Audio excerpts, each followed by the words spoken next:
À toutes et à tous, bonsoir, chers internautes. Merci pour la confiance renouvelée. Merci pour votre fidélité, votre loyauté et votre soutien à votre chaîne Camo Sport News. J'espère que cette vidéo vous trouve en très bonne santé, en joie, en famille. Chers internautes, vous savez bel et bien que je compte sur vous pour élargir cette chaîne.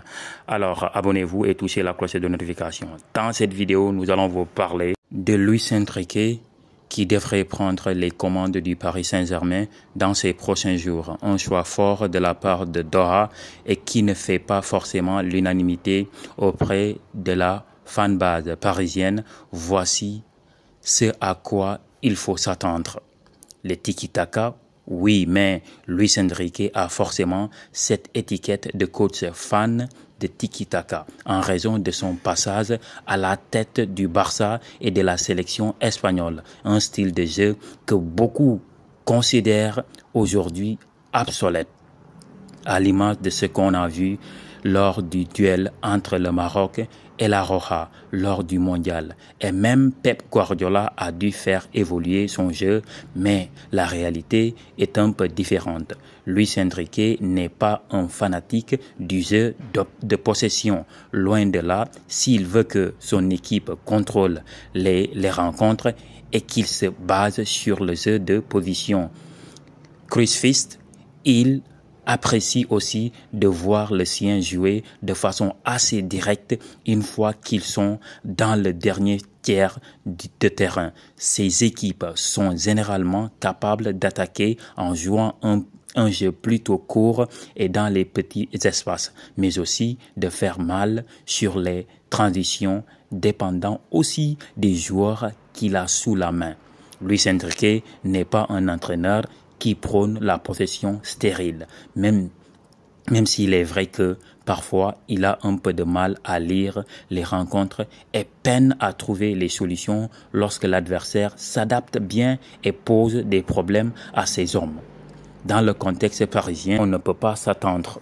Non, vraiment, dans le contexte parisien, on ne peut pas s'attendre à voir une équipe ultra dominatrice en 4-4-3 avec beaucoup de responsabilités créatives pour les trois milieux aussi capables de prendre les espaces et de prendre des initiatives à trois joueurs de devant qui permutent sans arrêt. En tout cas, la Saudi Pro League continue d'attirer des stars vieillissants du football mondial. Des joueurs tels que Cristiano Ronaldo, Karim Benzema et encore plus récemment N'Golo Kanté ont été recrutés par les clubs du championnat saoudien. Hakim Ziyech, Edouard Mendy et Kalidou Koulibaly, plus en odeur de sainteté dans leur club de Chelsea, pourraient emboîter le pas. Le Saudi Pro League, le championnat d'Arabie Saoudite de première division, était jusqu'à présent méconnu, mais il se trouve sous le feu des projecteurs depuis la signature de plusieurs stars du football mondial, le pionnier ayant été l'ancienne idole du Real, Cristiano Ronaldo. L'Arabie Saoudite utilise donc le football comme moyen de renforcer son image internationale et de promouvoir sa candidature à l'organisation de la Coupe du Monde en 2030 et 2034. Hakim Ziyech, Edouard Mendy, Kalidou Koulibaly s'apprêteraient eux aussi à rejoindre le pays de l'or noir. Voilà, on vous fait l'état de leur situation dans le club de Chelsea et de la formation potentielle qu'ils pourraient rejoindre.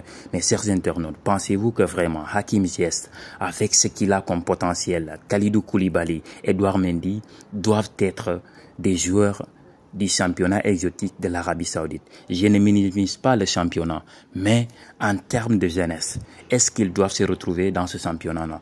Parce que normalement, les gens qui s'y rendent, ce sont des gens qui ne sont pas loin de la retraite. 37 ans, 38 ans. Bref, mettez ça dans les commentaires. Chers internautes, merci de vous abonner, de toucher la cloche de notification, de partager la chaîne avec les gens. N'oubliez pas aussi, surtout s'il vous plaît, de nous donner un pouce bleu. Ça nous motive, ça nous arrange, ça nous pousse à élargir la communauté. Prenez soin de vous car ça dure une vie. Bye.